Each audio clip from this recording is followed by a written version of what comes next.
Mesdames et messieurs, bonjour et bienvenue à la présentation du projet Wayona.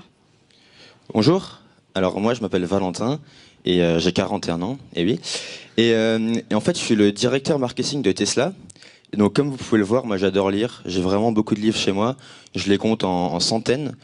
Et là en fait je viens tout juste d'acheter un petit système tout nouveau qui s'appelle Wayona, donc c'est des objets connectés, c'est les petites bornes que vous voyez ici, qui me permettent de référencer en temps réel l'ensemble des livres de ma bibliothèque. Concrètement, comment ça fonctionne? Imaginons simplement que je viens de finir ce livre, je le replace n'importe où, ma bibliothèque le détecte et la borne s'allume. Imaginons maintenant que, avant de partir au travail, je dois rapidement saisir un livre pour mon supérieur, mais j'ai pas forcément le temps de chercher, et donc je suis un peu dans le rush. Je sors mon smartphone, j'ouvre l'application Wayona, je clique sur Trouver un livre. Dans la barre de recherche, j'indique le titre du livre que je recherche, donc Elon Musk. Je clique sur la petite ampoule bleue qui m'indique où le livre se situe. Donc là, on voit que les deux bornes se sont allumées. Je vois qu'il est ici. Je le saisis et j'ai plus qu'à partir au travail avec. Le soir, je reviens après une dure journée de travail. J'ai beaucoup travaillé et avant de dormir, donc je fais un peu de lecture. Mais j'ai pas forcément la force de revenir dans mon salon pour ranger le livre où il était placé. Donc assez bêtement, je le replace simplement dans ma chambre, peu importe où, et le système le détecte. Donc, comme vous l'avez vu, en fait, Wayona, ça fait le lien entre votre bibliothèque physique et une bibliothèque virtuelle que vous pourrez regarder sur votre espace personnel en ligne.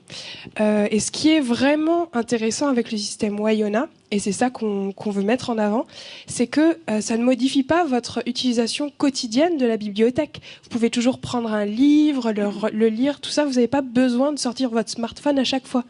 C'est vraiment... en fait, il n'y a pas de contraintes, et en plus, vous pouvez retrouver des livres facilement, sans problème, et la troisième chose que je voulais vous dire, c'est que quand plusieurs personnes ont le système Wayona, plusieurs personnes ont cette bibliothèque virtuelle et ça ouvre une possibilité de communauté en ligne.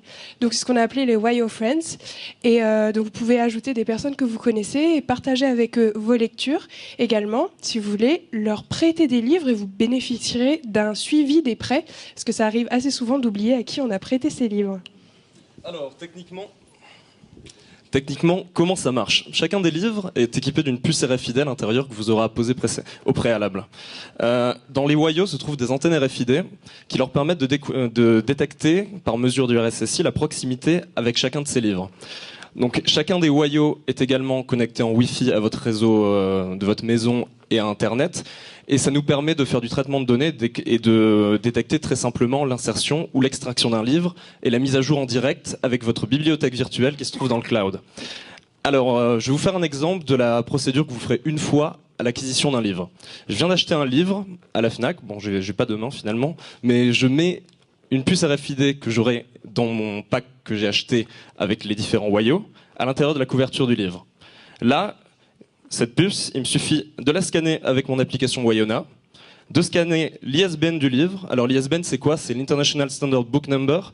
C'est un numéro unique qui répertorie toutes les éditions des livres de manière internationale. Donc c'est très pratique pour nous, ça nous permet un référencement très facilité comparé à d'autres types de médias qui n'ont pas de tel standard. Et donc, une fois que j'ai fait ça, il me suffit de prendre mon livre et de le mettre là où je le souhaite dans ma bibliothèque. Et le tour est joué. Alors, au niveau de notre business model, ce qu'il faut d'abord comprendre, c'est que chaque borne comme celle-ci permet de référencer grosso modo une cinquantaine de livres. Donc, ce qu'on propose à la vente, donc on a deux sources principales de revenus. Une première source qui concerne la vente directe des produits. Donc, on vend trois types de packs, donc comprenant 4, 6 et 8 bornes, avec respectivement 200, 300 et 400 puces. Donc au niveau des prix, on est sur le pack de base qui est à 175 € et le pack le plus cher avec les 8 bornes à 360 €. Et la deuxième source de revenus également, c'est notre application. Donc on aimerait mettre des pubs un peu bien senties autour de l'univers du livre et de l'édition. C'est une source qui est plus minime et plus minoritaire, mais voilà, c'est toujours tout de même des revenus. Donc chez Wayona, nous avons l'intime conviction que le livre papier n'est pas mort. Aujourd'hui, 90% des Français lisent toujours des livres papier. Donc on a fait une étude et on s'est aussi intéressé à des études déjà existantes, notamment une étude Ipsos pour comprendre les tendances de consommation au niveau du livre. Donc aujourd'hui, notre cible a entre 30 et 60 ans. Elle possède au minimum un bac+4 et elle appartient à des catégories socio-professionnelles supérieures. Donc si les gens ont beaucoup de livres chez eux, il leur arrive de perdre du temps à les retrouver dans leurs différentes bibliothèques et donc à vouloir avoir un système qui leur permet de les rechercher plus rapidement. Analysons maintenant la concurrence. Il y a déjà des acteurs qui se sont penchés sur le marché du référencement du livre. Alors, je vais commencer d'abord par préciser un petit point. Les liseuses qui concernent les livres électroniques ne sont pas nos concurrents, contrairement à ce que tout le monde aurait tendance à nous dire, parce que, comme on l'a vu, les livres papier séduisent toujours les clients. Donc nous, on s'adresse vraiment au marché des livres papier. Alors, on voulait se différencier de la concurrence sur 2 axes, donc améliorer sa bibliothèque physique et connecter sa bibliothèque. Donc, commençons basiquement. Pour améliorer sa bibliothèque physique, notre concurrent direct, ce serait en fait les presse-livres classiques qui ne sont pas connectés, mais qui ont beaucoup de designs différents, qui sont assez séduisants. Et là, on s'en démarquerait par un design sobre et élégant et qui s'insère facilement dans votre bibliothèque. Ensuite, sur l'aspect connecté, il existe des applications de référencement de livres telles que Goodreads ou LibraryThing. Mais ces applications sont en anglais, elles sont peu intuitives et surtout elles ne sont pas dynamiques. C'est-à-dire qu'une fois que vous avez enregistré vos livres, si vous en sortez un, si vous en donnez un, vous devrez le préciser à chaque fois. Nous, c'est automatique.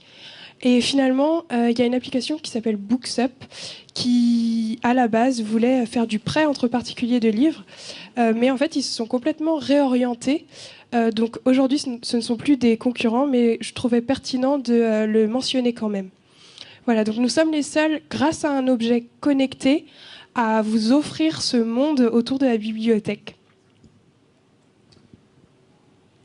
Donc vous pouvez vous demander où vous allez trouver les systèmes Wayona. Donc le pack Wayona sera disponible où nous pouvons acheter le livre, c'est-à-dire principalement en librairie.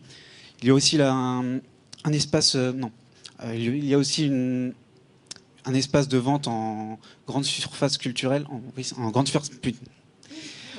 surface spécialisée, avec du style Fnac, les magasins Fnac. Il y aura aussi sur notre site internet une plateforme de vente en ligne et il y aura une possibilité de partenariat avec les magasins de design pour un produit encore plus haut de gamme à l'avenir. Au niveau de notre stratégie financière et de notre développement, on a identifié 3 phases bien distinctes. Une première phase de démarrage dans laquelle on espère surtout d'abord réunir des premiers fonds nécessaires à notre lancement. Donc ça passe par du capital, un prêt d'honneur, donc on prévoit, et éventuellement une campagne de crowdfunding, donc pour tester notre marché, avoir des premiers clients et faire des préventes. Une deuxième phase donc, qui correspond à l'année numéro 2, une phase un peu start-up, où on fait de la vente en continu, on commence à accélérer notre vitesse avec un chiffre d'affaires de 600 000 €, mais on n'a pas encore notre rythme de croisière et notre break-even point. Celui-ci intervient au début de la 3e année, donc on estime notre break-even point à 1 million d'euros, et on espère l'atteindre à la 3e année. Donc chez Wayona, on ne compte pas s'arrêter là, on a en effet des perspectives d'avenir. Donc dans un premier temps, une diversification sur les autres types de produits culturels que vous pouvez avoir chez vous, comme les CD, les vinyles ou encore les jeux vidéo qui sont toujours présents chez les Français. Comme autre source de diversification, on a le marché B2B, donc qui est un marché qu'on sait à fort potentiel. Imaginez-vous à la Fnac, vous avez commandé votre livre et quand vous arrivez à la Fnac, les bornes Wayo s'allument pour que vous puissiez récupérer votre livre. Et enfin, bien évidemment, avec notre produit, on espère un développement à l'international très rapide. Alors, il faut savoir que Wayona se base sur des technologies existantes, donc c'est un produit qui pourra exister dès demain dans le commerce. Et on a une équipe extrêmement polyvalente et très à même de mener ce projet à bout. Donc on a 2 profils d'école de commerce qui sont Valentin et Marion.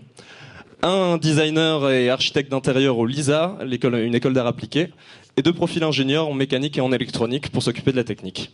Je vous remercie de votre attention, on espère que ça vous a plu et on est ouvert à vos questions.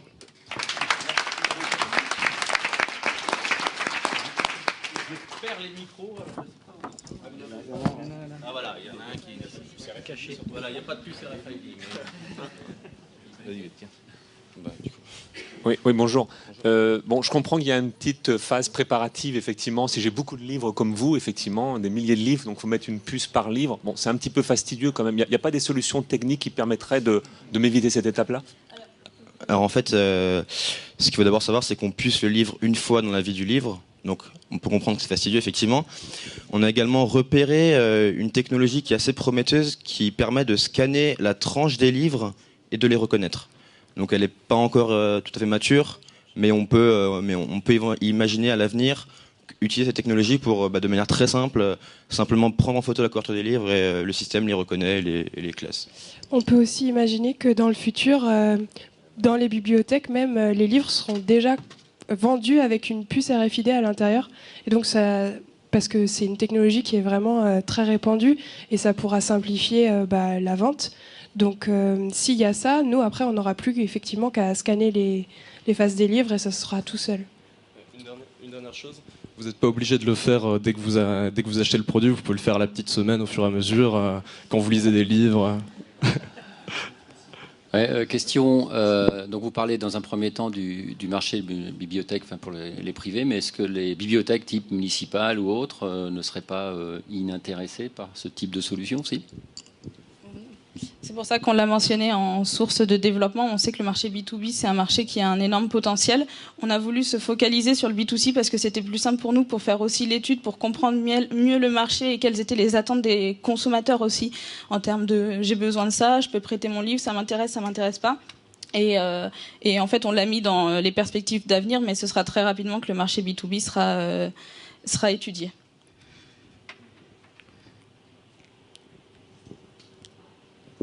Pas d'autres questions ? Bien écoutez, merci beaucoup. Bravo.